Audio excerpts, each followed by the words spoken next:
Why are you calling me? I'm upstairs. Come downstairs. What? No. Just come downstairs. Oh my god, hold on.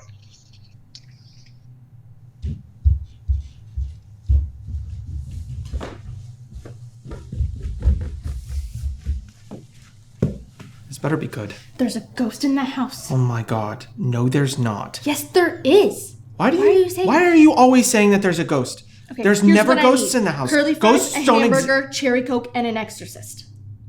Emily, ghosts don't exist. Yes, they do. They don't exist. Listen to me. I saw You have one. a pro-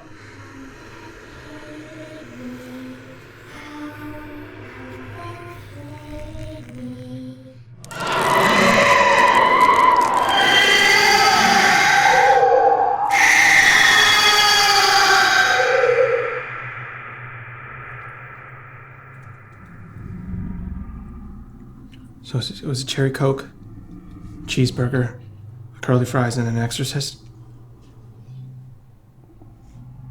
Wait, so you just need an exorcist? Yes, but I'm hungry. Okay.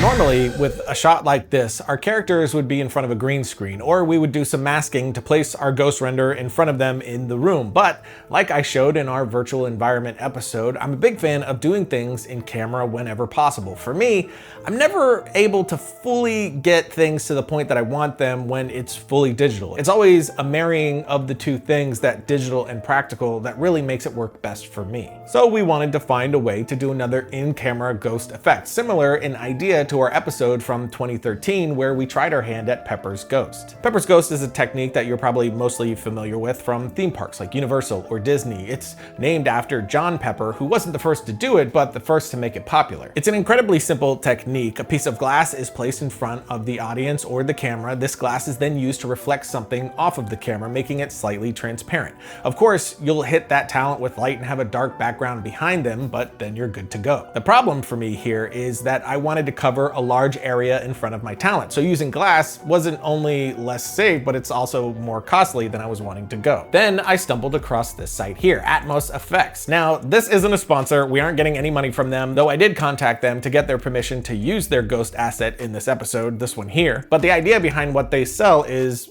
decoration through projection. You get an asset on a black background that projected into a translucent material like the projection material Atmos Effects sells on their store. And at the time of production on this, they were sold out, so I just bought this fabric off Amazon. I got white and black to try them both out, and they were super cheap. Then we started testing things out, trying different light levels and backgrounds, and first of all, the black didn't work at all, just not at all, which in hindsight should have been obvious, but there you go. The white fabric worked well though, with the main issue being the wrinkles. Those were intense and definitely gave the effect away. So we ended up steaming it out to get all those out since we didn't have time to wait for it to smooth out naturally. Another factor was the background. What we ultimately found was that a background with some light, like from these drapes, while letting it stay very dark, worked out best for us. So we went with this area, and instead of having it on stands like we did in our test, we just used double-sided tape to secure it behind this wall and then this column on the other side. It's a ton of material, so I have plenty of room to build it out. You could also set up the effect to work with the walls. If we position the projector just right, you can have our ghost coming from behind the wall, which just adds a whole other layer. After that, it was about positioning my projector. I just tossed it on my kid's play table because I'm too lazy to set it up on a proper stand,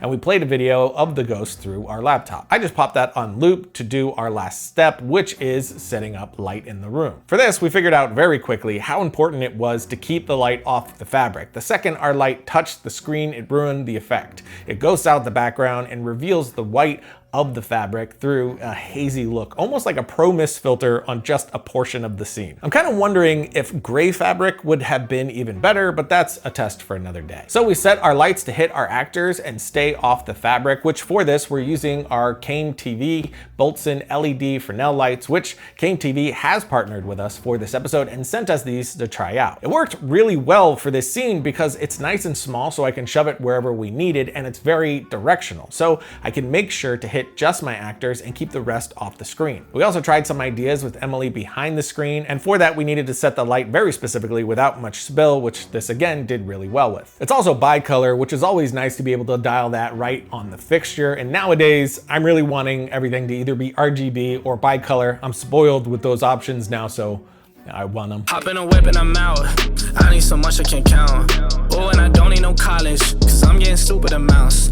Yeah, I'm getting stupid amounts. Ayy, so much that I'm losing the counts. Ayy. It also has a filter set that includes soft and milky white filters for a flattering look, an optional Bowens mount, which provides an easy way to mount a softbox and any other studio accessory, which is sold separately, of course. It can also be powered from 2 MPF series or V-mount batteries or AC power, and of course, it comes with those barn doors, which again, I use to keep the light off the talent and off the screen. And with this setup, the back of Josh and Emily was a bit too dark for me, but the difficulty is again keeping that light off the screen, like I keep saying, since you can see the second that light gets on the screen, the effect breaks. The screen starts to show up pretty quickly, fogging everything out behind it, so I just set the Boltzen off to the side and used both the barn doors and a wall to make sure no light was hitting our screen. The screen really is so sensitive that even some light bouncing off of a wall and hitting that screen will start to affect it pretty heavily. Then I use the dimming controls right on the Boltzen to dial in my contrast. I do want to add a bit more detail to the back of them, but not a ton. I want the scene to stay pretty contrasty and creepy.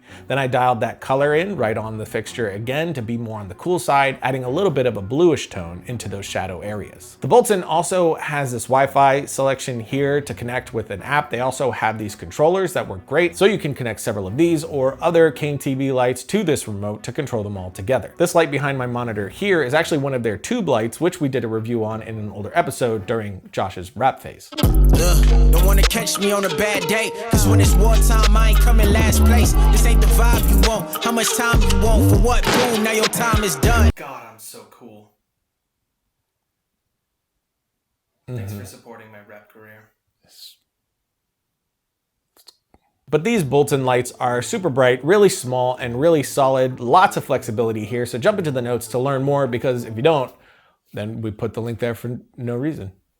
Yeah, and then that'd be Bad. bad. Think about it. But now with our lighting and screen set, we can run the scene. Again, just playing the asset on the laptop, projecting onto the mesh fabric in front of them. And having it in front of the talent is great to help make it all live together. And having the glow of the ghost actually captured by the camera's sensor, it's reacting to the way that this camera actually sees light. And this is a great help in making it all work together as well. But it is an incredibly simple and convincing effect. Of course, you do need a projector, which can be pricey, but you don't need one that's super high quality. Mine isn't the best. It's a pretty cheap projector and it's only 1080, but it did the job really well. So at least that's a massive plus. And there's projectors that you can get well under $500. And once you have it, there are a ton of effects that you can do with this. A million different ghost effects, of course, including setting things in windows or doors, but you could also have ghosts interact with your surroundings. And all of these great ghost assets that we've been using are all from Atmos Effects. Their site really is killer. But another thing they have on there are fire assets. You could grab these or use any other fire assets, really, anything that's on a black background, to add fire into your scene. This is one of the ideas that got me very excited. Instead of using a flame bar,